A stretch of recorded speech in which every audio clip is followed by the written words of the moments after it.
I'm Jenni Carlson here with Jason Kersey. We're in Norman, where Oklahoma has defeated Louisiana Lafayette 34-0 in their season opener. Jason, obviously the start of the Trevor Knight era, so let's start right there. Got off to a little bit of a shaky start, but what were your impressions of Knight as a starting quarterback? Well, early on his passing was very much off, and it improved as the game went on. But, I think on the third play of the game, you really got sort of a sense of what this offense is going to look like.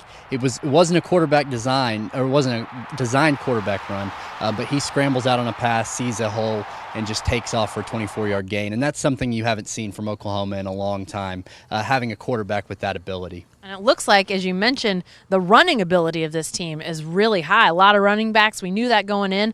But over 300 yards tonight. Looks like the style of offense has changed. Yeah, definitely. I think that run game with those three experienced senior backs, even Roy Finch got in there tonight and got some playing time, got some carries early.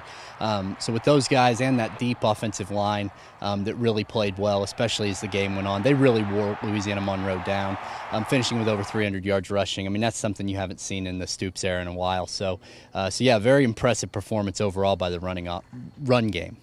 As much as everybody loves to talk about offense and quarterbacks, we can't go any further without talking about the Sooner defense. Pitched a shutout tonight. Haven't done that since 2010 against Iowa State.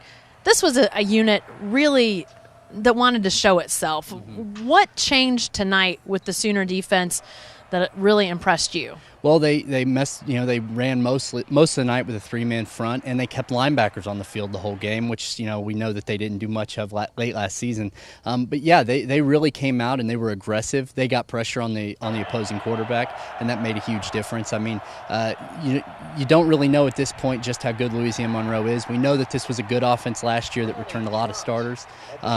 So it's definitely a good starting point. And to shut them out, I mean, I don't think anybody would have expected that from this defense in the season opener, especially against that team. All right, lastly, let's look ahead a little bit. Next week, West Virginia. Any reason to think that the Sooners won't just continue this role? I mean, we saw West Virginia nearly lose to William and Mary, for crying out loud. Yeah, I don't think there's any reason to believe that OU is going to have any trouble next week with West Virginia or the next week with Tulsa. We saw that them lose to Bowling Green is in a pretty ugly loss this weekend. So there's no reason, I don't think, to believe that OU is going to have any problems with the next two opponents. And then they get a bye week, so they really have an entire month to work out any kinks before they have to play that game at Notre Dame. All right. Be sure to stay with the best coverage team anywhere at newsok.com and every day in the Oklahoman.